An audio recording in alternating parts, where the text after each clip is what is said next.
Hi everyone, welcome back to my channel. ಈ week ನಾವು ಪಯಣ ಕಾರ್ ಮ್ಯೂಸಿಯಂಗೆ ಹೋಗೋಣ ಅಂತ ಪ್ಲಾನ್ ಮಾಡಿದ್ವಿ. ಗೂಗಲ್ ಸರ್ಚ್ ಮಾಡಿದಾಗ ಅದು ಜಸ್ಟ್ 11 ಕಿಲೋಮೀಟರ್ಸ್ ಇದೆ ಅಂತ ಗೊತ್ತಾಯ್ತು. ಸೊ ನಾವು ಅಲ್ಲಿಗೆ ವಿಸಿಟ್ ಮಾಡಿದ್ವಿ. ಹೋಲ್ ಮ್ಯೂಸಿಯಂ ಅಲ್ಲಿ ಏನೇನು ನೋಡಿದ್ವಿ, ನಮ್ಮ ಎಕ್ಸ್ಪೀರಿಯನ್ಸ್ ಹೇಗಾಯ್ತು, ಪ್ರತಿಯೊಂದನ್ನು ಈ ವಿಡಿಯೋದಲ್ಲಿ ತಿಳ್ಕೊಳ್ತಾ ಬರೋಣ. ಆಚೆಯಿಂದ ವ್ಯೂ ಮಾತ್ರ ಸೂಪರ್ ಆಗಿತ್ತು. ಲಾಸ್ಟಲ್ಲಿ ಏರಿಯಲ್ ವ್ಯೂ ಕೂಡ ಹಾಕಿದ್ದೀನಿ, ಚೆಕ್ ಮಾಡಿ. ಆ್ಯಂಡ್ ನಾವು ಹೋಗಿದ್ದು ಸಂಡೇ ಆದ್ರಿಂದ ಸಿಕ್ಕಾಬಟ್ಟೆ ಜನ ವಿಸಿಟ್ ಮಾಡ್ತಿದ್ದಾರೆ.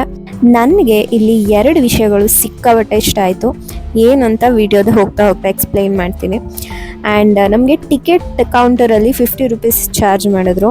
ಇದನ್ನು ಸ್ಥಾಪಿಸಿರೋರು ಧರ್ಮಸ್ಥಳದ ಧರ್ಮಾಧಿಕಾರಿಗಳಾದಂತಹ ಡಾಕ್ಟರ್ ವೀರೇಂದ್ರ ಹೆಗ್ಡೆ ಅವರು ಕಾಲೇಜಲ್ಲಿರುವಾಗ ಯೂಸ್ ಮಾಡ್ತಿದ್ದಂತಹ ಕಾರ್ ಇದು.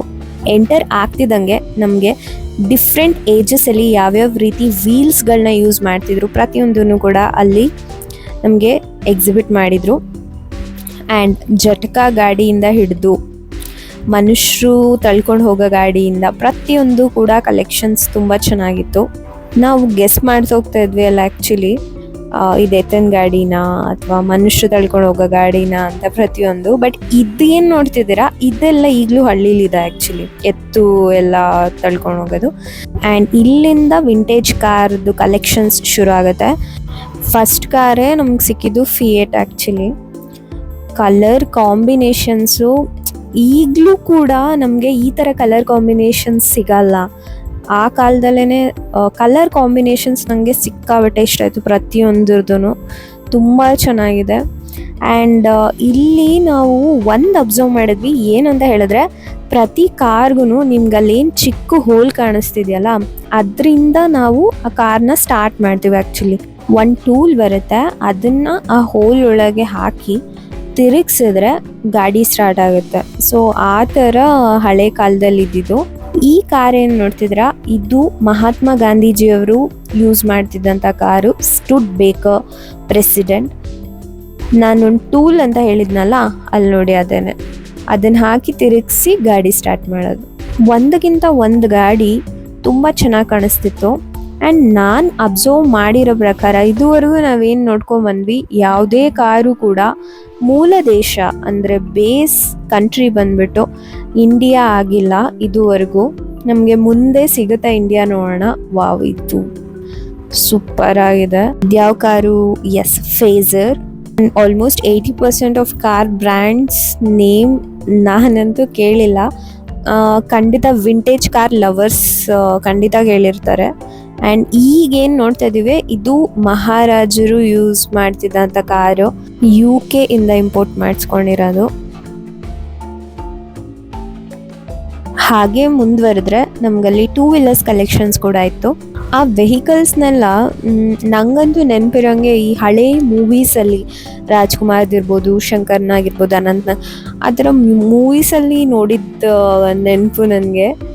ಅದು ಬಿಟ್ಟರೆ ನೇರ ಅಂತ ಹೇಳಿದ್ರೆ ನಮ್ಮ ಮನೇಲಿ ಆ್ಯಕ್ಚುಲಿ ಯಾವಾಗ ಲೂನಾ ಇತ್ತು ಆ್ಯಂಡ್ ಬಜಾಜ್ ಸ್ಕೂಟರ್ ಇತ್ತು. ಸೊ ಅದೆರಡು ಬಿಟ್ಟರೆ ನೇರ ಇದ್ಯಾವುದು ನಾನು ನೋಡಿರಲಿಲ್ಲ.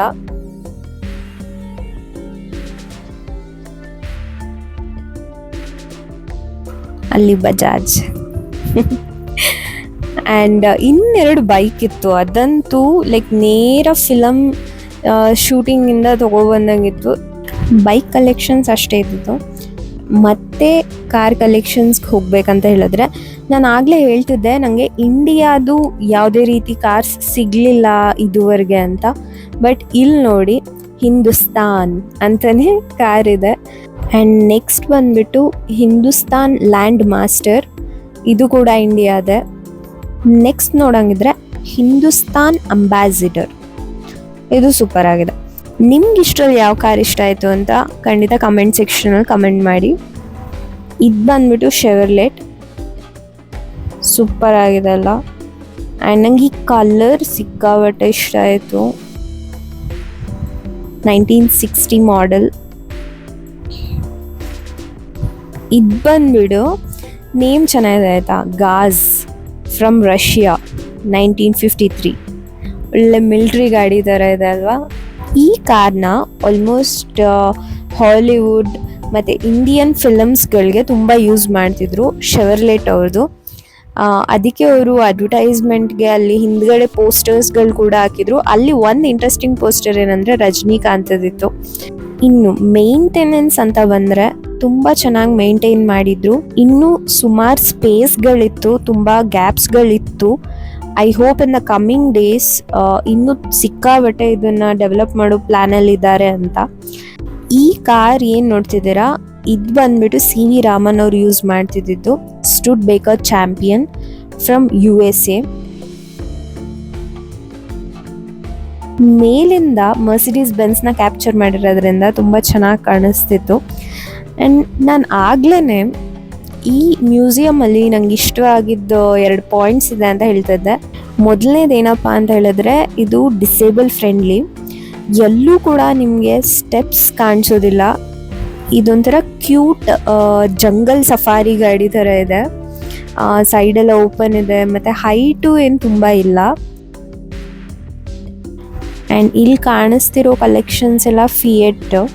ನಾನು ಆ್ಯಕ್ಚುಲಿ ಪ್ರೀಮಿಯರ್ ಪದ್ಮಿನಿ ಸರ್ಚ್ ಮಾಡ್ತಿದ್ದೆ ಆಯಿತಾ, ಇದರಲ್ಲಿ ಯಾವುದು ಅಂತ. ಬಟ್ ಅನ್ಎಕ್ಸ್ಪೆಕ್ಟೆಡ್ ಆಗಿ ಟ್ಯಾಕ್ಸಿನೇ ಪ್ರೀಮಿಯರ್ ಪದ್ಮಿನಿ. ಇದು ಈಗಲೂ ಕೂಡ ನಮಗೆ ರೋಡ್ಗಳಲ್ಲಿ ಕಾಣಿಸುತ್ತೆ, ಅಂಬಾಸಿಡರು. ಆ್ಯಂಡ್ ನಾವು ಈಗೇನು ನೋಡ್ತಿದ್ದೀವಲ್ಲ, ಇದು ವಿಷ್ಣುವರ್ಧನ್ ಅವರು ಯೂಸ್ ಮಾಡ್ತಿದ್ದಂತಹ ಗಾಡಿ, ಡಕ್ಸನ್ ಬೂಬರ್ಡ್ ಫ್ರಮ್ ಜಪಾನ್.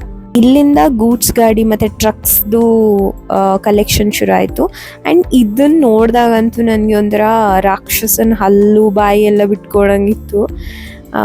ಇದು ಟಾಟಾ 1973 ಮಾಡೆಲ್ ಟಾಟಾ ಲಾರಿ. ಇದು ಬಂದ್ಬಿಟ್ಟು ಮಿಲ್ಟ್ರಿ ಟ್ರಕ್, ನಾವು ಯುಕ್ರೇನಿಂದ ಇಂಪೋರ್ಟ್ ಮಾಡ್ಕೊಂಡಿರೋದು. ಎಷ್ಟು ಹ್ಯೂಜ್ ಇತ್ತು ಅಂತ ಹೇಳಿದ್ರೆ, ಆಲ್ಮೋಸ್ಟು ನನ್ನ ಭುಜದ ತನಕ ಅದ್ರದ್ದು ವೀಲ್ಸೇ ಇತ್ತು. And it is huge, very huge. ತುಂಬ ಚೆನ್ನಾಗಿತ್ತು. ಈ ಹೋಲ್ ಮ್ಯೂಸಿಯಮಲ್ಲಿ ಪ್ರತಿಯೊಂದು ವೆಹಿಕಲ್ ಚೆನ್ನಾಗಿದೆ ಆ್ಯಂಡ್ ಡಿಫ್ರೆಂಟ್ ಆಗಿದೆ. ಬಟ್ ನನಗಿಷ್ಟ ಆಗಿದೆ ಏನಂತ ಹೇಳಿದ್ರೆ, ಅದು ಟ್ರಕ್ ಇತ್ತಲ್ಲ, ಮಿಲ್ಟ್ರಿ ಟ್ರಕ್, ಅದು ನಂಗೆ ಫುಲ್ ಫೇವ್ರೇಟ್ ಇತ್ತು. ಆ್ಯಂಡ್ ಈಗೇನು ನೋಡ್ತಾ ಇದ್ದೀವಿ, ಇದು Mercedes Benz and BMW collections ಅಂತ ಹೇಳ್ಬೋದು. ಇದು ಸ್ವಲ್ಪ ರೀಸೆಂಟ್ ಟೈಮ್ಸ್ ಮಿಕ್ಸ್ಡ್, ಅಂದರೆ 1990s ಇರ್ಬೋದು, 2008 ಇರ್ಬೋದು, ಆ ಕಲೆಕ್ಷನ್ಸ್ನ ನಾವು ನೋಡ್ತಾ ಹೋಗ್ತಾ ಇದ್ದೀವಿ. This is 1983 Mercedes Benz.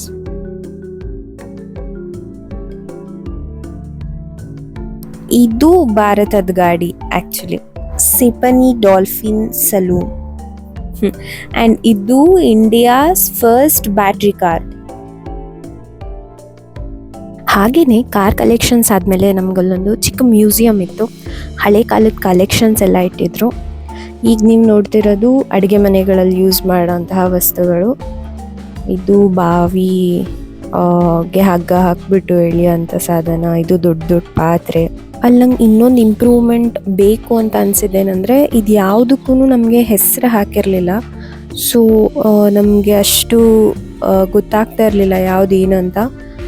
But ಇದೊಂದು ಚೇಳು ಆಕಾರದಲ್ಲಿರೋದು ಮಾತ್ರ ಲಾಕ್, ಇದು ಕೀ ಆ್ಯಂಡ್ ಲಾಕ್. ಅದು ಮಕ್ಕಳಿಗೆ ಚಿಕ್ಕ ವಯಸ್ಸಲ್ಲಿ ಕೊಡ್ತಾರಲ್ಲ ಒಳಲು, ಅದು. ಮತ್ತು ಇದೆಲ್ಲ ಅಡಿಕೆ ಕಟ್ ಮಾಡೋದಿರ್ಬೋದು. ಆ್ಯಂಡ್ ಅಲ್ಲಿ ಕಾಣಿಸ್ತಿರೋದು ಮೌಲ್ಡ್. ಆ್ಯಂಡ್ ಇದು ಯಾವುದಾದ್ರೂ ಆಯಿಲ್ ಎಕ್ಸ್ಟ್ರಾಕ್ಟ್ ಮಾಡೋಕ್ಕೆ ಯೂಸ್ ಮಾಡೋ ಅಂಥದ್ದಿರ್ಬೋದು. ಇದು ಪ್ಲೇಟ್ಸು, ಡಿಸೈನ್ ತುಂಬ ಚೆನ್ನಾಗಿತ್ತು ಪ್ರತಿಯೊಂದ್ರದ್ದು. ಆ್ಯಂಡ್ ಅದು ಕ್ಯಾಮ್ರಾ, ಹಳೆ ಟೈಪ್ ರೈಟರ್ಸ್ಗಳು, ಬೈನಾಕ್ಯುಲರ ಅಂತ ಅದು, ಬೈನಾಕ್ಯುಲರ್ಸ್.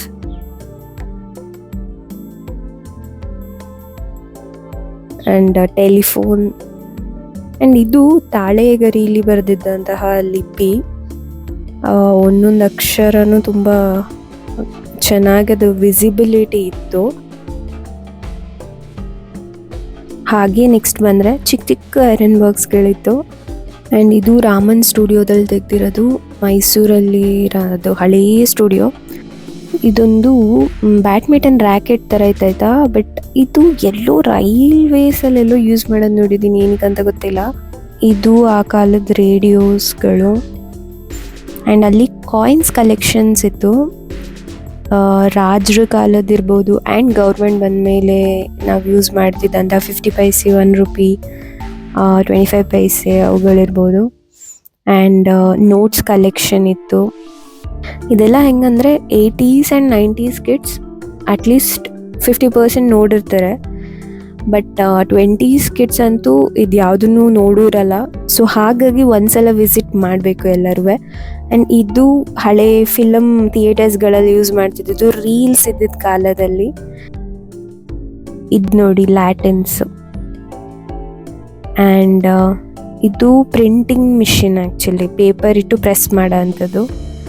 ಇದು ಪ್ರಿಂಟಿಂಗ್ ಮಿಷಿನ್ನೇ, ಸ್ವಲ್ಪ ಬೇರೆ ಥರ ಇದೆ. ಅದು ಪೇಪರ್ ಆ ಕಡೆಯಿಂದ ಹಾಕಿದ್ರೆ ಈ ಕಡೆ ಎತ್ಕೋಬೋದು ಆ ಥರ.